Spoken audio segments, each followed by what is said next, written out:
Praise the Lord மக்களே, எப்படி இருக்கிறீங்க? எல்லோரும் நல்லா இருக்கிறீங்களா? அந்த மாலை நேரத்துக்காக நன்றி. காலையில் சர்ச்சுக்கு போயிருந்தோம், வீடியோ போட முடியல மக்களே. அதனால் இன்னைக்கு ஃபாஸ்டிங் ப்ரேயர் முடிச்சுட்டு வந்து ஈவினிங் வீடியோ போட்டிருந்தோம். நேற்று ஒரு விசேஷம் எங்கள் வீட்டில். எங்கள் குழந்தைக்கு, என் மகனுடைய குழந்தைக்கு பிரதிஷ்டம் பண்ணாங்க, பேர் வச்சாங்க மக்களே. அதனால கொஞ்சம் டயர்டாக இருந்தோன்னு எல்லாம் சர்ச்சுக்கு போயிட்டு வந்து இன்றைக்கே காலையில் சர்ச்சுக்கு போயிட்டு இப்போ வந்து மாலை நேரத்தில் உங்களுக்கு வீடியோ போஸ்ட் பண்ணியிருந்தோம். கர்த்தர் உங்களை ஆசீர்வதித்து, உங்கள் பிள்ளைகளை, உங்கள் குடும்பத்தையும் ஆசீர்வதித்து, உங்கள் சன்னதி மேல் என் ஆவியும் உங்கள் சந்தானத்தின் மேல் கர்த்தருடைய ஆசீர்வாதத்தை ஊற்றுவேன் என்று சொல்லியிருக்கார். உங்கள் சன்னதினா என்ன மக்களே? உங்கள் குடும்பம், உங்கள் பிள்ளைகள், உங்கள் பேர குழந்தைகள், உங்கள் சன்னதியை நான் ஆசீர்வதிப்பேன்னு சொல்லியிருக்காரு. உங்களையும் உங்கள் பிள்ளைகளையும் பிள்ளைகளுடைய பிள்ளைகளையும் நீங்கள் கண்டு சந்தோஷப்பட்டு மகிழ்ச்சியாக களி கூர்ந்து உங்கள் சந்தானத்தின் மேலே ஆசீர்வாதத்தை ஊற்றுவேன். அது எவ்வளோ பெரிய வார்த்தை இல்லையா மக்களே? ஆசீர்வாதம் சும்மாவா வருது? ஒரு தரித்திரனுக்கு ஆசீர்வாதம் வர்றது எவ்வளோ பெரிய விஷயம் இல்லைங்களா?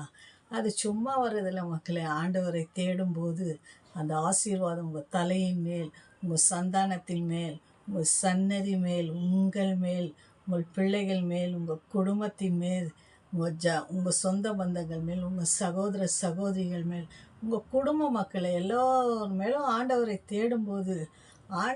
தேடும்போது இந்த ஆசீர்வாதம் உங்களை தேடி வரும், உங்கள் வீட்டை தேடி வரும். உங்கள் வேலையில் ஒரு ஆசீர்வாதம், ப்ரமோஷன், பிள்ளைங்க படிப்பில் ஒரு நல்ல ரிசல்ட், உங்கள் குழந்தைங்க வளர்ச்சியில் ஒரு நல்ல ஆசீர்வாதம், நல்ல ஞானமுள்ள குழந்தைங்களா, ஞானமுள்ள மகனாய், ஞானமுள்ள மகள்களை உங்களுக்கு தந்து அந்த ஆசீர்வாதம் பெரிதாக இருக்கும் மக்களே. ஒன்றுக்கும் கவலைப்படாதீங்க. நீங்கள் ஆண்டவரை நம்புங்க மக்களே.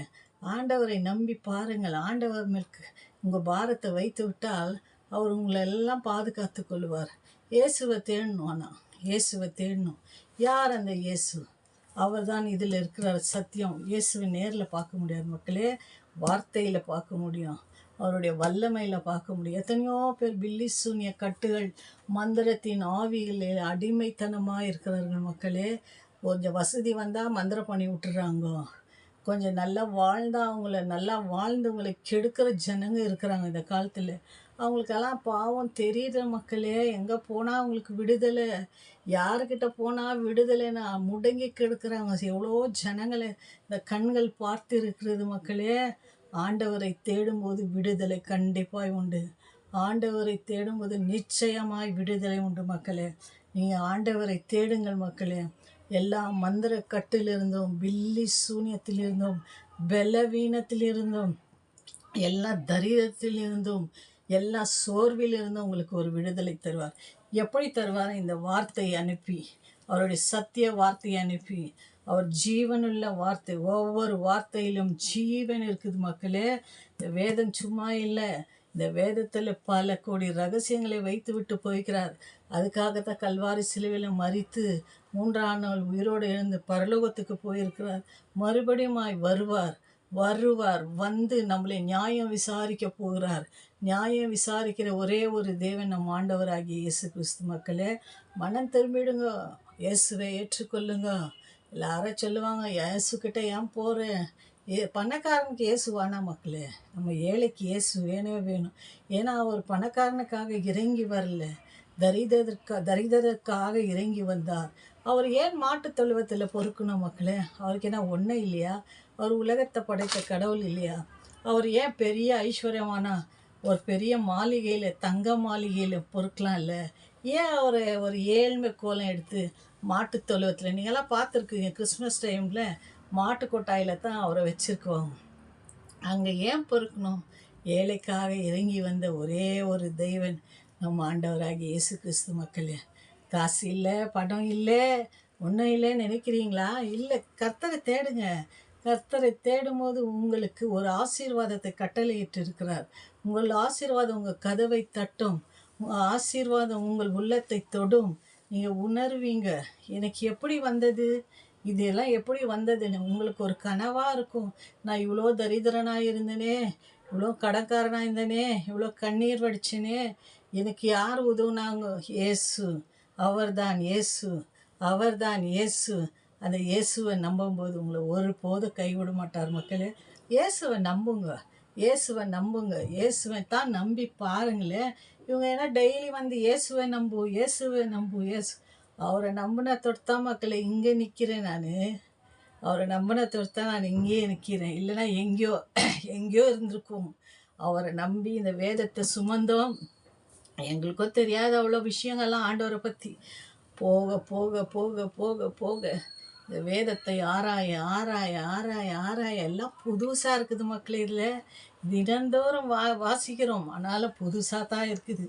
எப்படி இந்த வார்த்தை மறைஞ்சிட்டு திருப்பி புதுசாக வந்து எல்லாமே புதுசு. ஆண்டவருடைய படைப்பெல்லாம் புதுசு. புது சிருஷ்டி, புது பலன், புது ஆரோக்கியம், புது சமாதானம், புது சந்தோஷம், புது செல்வம். உன் பிள்ளைகளை ஆசீர்வதிப்பார், உன் மகன்களை ஆசீர்வதிப்பார், உன் மகள்களை ஆசீர்வதிப்பார். பிள்ளைகள் வந்து கர்த்தரால் வரும் சுதந்திரம் என்று சொல்லியிருக்கிறார் மக்களே. பிள்ளைகள் கர்த்தர் தந்தது. அவர்களை கோபம் ஊட்டாதீர்கள். அவர்களுக்கு நல்ல மாதிரி ஜெபம் பண்ணி சமாதானத்தினால பல விஷயங்களை வெற்றியே காணலாம். நம்ம கோபத்தினால சில விஷயங்களை இழந்துடுவோம். நம்ம பிள்ளைங்கக்கிட்ட கூட நம்ம ரொம்ப ஓவராக கோபம் படும்போது பிள்ளைங்கள்கிட்டருந்து அந்த அன்பை நம்ம எதிர்பார்க்க முடியாது. ஐயோ எங்கள் அம்மாவா ஐயோன்ற மாதிரி ஆகிடும். வேண்டாம் மக்களே. தாயுடைய அன்பு தெய்வத்துக்கு சமானம்னு சொல்லியிருக்கிறாங்க. தாயை தான் முதல் தாய் வயிற்றில் வரும்போது தாயை தான் முதல் பார்த்தது நம்ம குழந்தைங்க, உங்கள் குழந்தைங்க. ஏன்னா நம்ம தான் அதனுடைய அன்பை காட்டணும். நம்மளே வேறு மாதிரி நம்ம பிள்ளைங்களை ட்ரீட் பண்ணால் அவங்களுக்கு அன்பு எங்கே கிடைக்கும் மக்களே. ஐயோ எங்கள் அம்மாவான்னு சொல்லக்கூடாது. ஒரு தாய்மாருங்க அந்த மாதிரி இருக்கிறாங்க. அது வேண்டாத விஷயம். ஆண்டவருக்கு கூட பிடிக்காதது.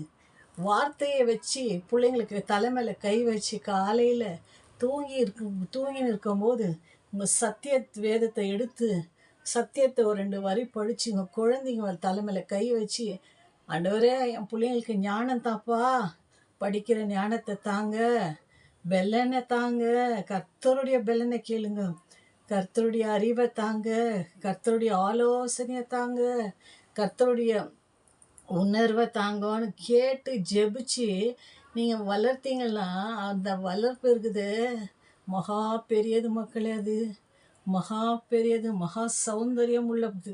உன் பிள்ளைங்க என்ன அழகாக வளருவாங்க தெரியுங்களா? நீங்கள் நாய் அடி பேய் அடியெல்லாம் அடித்து வளர்க்கக்கூடாது பிள்ளைங்கள. அது நல்லதல்ல. அது அது வந்து ஒரு மாதிரி என்ன சொல்கிறதுனே தெரியல. சில தாய்மாருங்க அந்த மாதிரி இருக்கிறாங்க. அது ஒரு மாதிரி எப்படி சொல்கிறது, ஆண்டவருக்கும் பிடிக்காது, குழந்தைங்களுக்கும் பிடிக்காது. நீங்கள் பெற்ற பிள்ளைங்களே நீங்கள் ஏன் அப்படி ட்ரீட் பண்ணுறீங்க? பிள்ளைங்க காலையில் ஸ்கூலுக்கு போகிறாங்க, அவங்க தூக்கத்தெல்லாம் எழுந்து அந்த புக்கெல்லாம் சுமந்துன்னு அந்த ஸ்கூலில் அந்த டீச்சருங்கக்கிட்ட கொடுமை, அங்கேருந்து வீட்டுக்கு வந்தால் நீங்கள் கொடுமை, படி படி படி படின்னு. ஏன் மக்களை பிள்ளைங்களை தொந்தரவு கொடுக்குறீங்க? எவ்வளோ படிக்கிறாங்களோ படிக்கட்டும். படிக்கலைன்னா ஆண்டவர்கிட்ட ஒப்பு கொடுத்துடும். ஆண்டவரே இது உன் புள்ளப்பா, நீங்கள் கொடுத்த புள்ள அப்படி சொல்லுங்க ஆண்டவர்கிட்ட. ஆண்டவரே நீங்கள் கொடுத்த புள்ள, நீங்கள் எனக்கு வளர்க்க கொடுத்துருக்குறீங்க, உங்களுடைய கருத்தில் ஒப்பு கொடுக்குற ஆண்டவரே. இந்த பிள்ளைக்கு நல்ல ஞானத்தை கொடுங்க, கல்விமானி நாவை கொடுங்கன்னு கேளுங்க. கல்விமானி நாவு வந்து படிப்பு. கல்விமானி நாவை தாங்க ஆண்டவர். என் பிள்ளைங்களுக்கு நல்ல அறிவை தாங்க, நல்ல பெலனை தாங்க, இயேசுவின் நாமத்தினால் நல்ல சுகத்தை தாங்கன்னு கேளுங்க மக்களே. கேட்டு ஜெபிக்கும் போது கண்ணீர் விடுங்க. பிள்ளைக்காக கண்ணீர் விட்டால் சோர்ந்து போக மாட்டீங்க, கெட்டு போக மாட்டீங்க. பிள்ளைகளுக்காக கண்ணீர் சிந்தா கண்ணீர் பரலோகத்தில் தேவன் அவர் துருதியில் வைத்திருக்கிறார் என்று சொல்லியிருக்கிறது. அவர் கரத்தில் நம்ம கண்ணீரெல்லாம் கணக்கில் வைத்திருக்கிறாராம். நீங்கள் பிள்ளைக்காக கண்ணீர் விட்டு அழும்போது உன் பிள்ளைகள் ஆசீர்வாதமாக இருக்கும், உன் பிள்ளைகள் ஐஸ்வர்யமாக இருக்கும் மக்களே. பிள்ளைகளுக்காக ஜெபிங்க, பிள்ளைகளை கோபம் முட்டாதீங்க. பிள்ளைகளே நீங்களும் தாய் தகப்பனை கனம் பண்ணுங்க, தாய் தகப்பனை ஏளனமாக பார்க்காதீங்க. அவங்க உங்கள் நல்லதுக்கு தான் சொல்லி கொடுக்குறாங்க. நீங்கள் ஆண்டவர் பிள்ளையாக இருந்து ஜெபம் பண்ணி நீங்கள் ப்ரேயர் படிக்கும் போது ப்ரேயர் பண்ணுங்கள், சாப்பிடும்போது ப்ரேயர் பண்ணுங்கள், எல்லாமே. ஏன்னா ஒரு பிள்ளைங்களுக்கு ஃபுட் பாய்சன் ஆகிடும் சாப்பிட்டு இருந்தோமே. அதனால நீங்கள் ப்ரேயர் பண்ணும்போது ஆண்டவர் அதெல்லாம் பாதுகாத்து கொள்வார். இப்போ இருக்கிற ஃபுட்டுங்கள்லாம் வெரி டேஞ்சர் ஃபுட் ஆகுது அவுட் சைடெல்லாம். அதனால் நீங்கள் ப்ரேயர் பண்ணி சாப்பிடும்போது பிள்ளைங்களுக்கு பாதுகாப்பு. அது தாய் தகப்பனை நீங்கள் கோபம் மூட்டாதீர்கள். தாய் தகப்பனை கனம் பண்ணுற பிள்ளைகளை கர்த்தர் ஆசீர்வதிப்பார். நீங்கள் தாயையும் தகப்பனையும் கனம் பண்ணுங்க. உங்கள் தகப்பன் போய் கஷ்டப்பட்டு கொண்டு வந்து உங்களுக்கு எல்லாம் போடுறார் இல்லையா, அவரை கனம் பண்ணணும். தாயை மதிக்கணும். காலையிலேருந்து இரவு வரல உங்களுக்காகவே தாய்கள் தகப்பன்கள் அவர்கள் சேவை செய்கிறார்கள். உங்களுக்கு ஸ்கூலுக்கு போகிறது வர்றது இதெல்லாம் யார் பார்க்குறது? தாயும் தகப்பனும் இல்லையா மக்களே? நீங்களும் தாய் தகப்பனுக்கு ரெஸ்பெக்ட் பண்ணணும் எப்போவுமே. அப்போ தான் நீங்கள் கர்த்தருடைய பிள்ளைங்க. எல்லா பிள்ளைகளுக்கும் சொல்கிறது அவ்வளோதான். இந்த உலகத்தில் இருக்கிற எல்லா வாலிப பிள்ளைகளாகட்டும், பெண் பிள்ளைகளே ஆகட்டும், குழந்தைங்களே ஆகட்டும், கர்த்தர் நேசிக்கிறார். கர்த்தருடைய பிள்ளைகள். வாலிபனே, உன் வாலிப நாட்களில் மனம் திரும்பு. உன் மனம் போன போக்கில் போய்விடாதே. பாவம் உன்னை சுற்றி கொள்ளும், சர்பத்தை போல காலை சுற்றி கொள்ளும். நீ விடுதலை ஆவதற்கு ரொம்ப கஷ்டம். கர்த்தர் கரத்தில் அடங்கியிரு. கர்த்தர் கரத்தில் நீ அடங்கி இருக்கும் போது நீ உயர்ந்த ஸ்தானத்துக்கு போவாய். உயர்ந்த அடைக்கலத்தில் உன்னை தேவன் வைப்பார். உன்னை ஆசீர்வதித்து வழி நடத்துவார். மக்களே, கர்த்தர் மேல் பாரத்தை வைத்து விடுங்க. கலங்கி தவிக்காதங்க மக்களே. Amen. Alleluia. Thank you Lord. Thank you Jesus. Jesus loves you மக்களே.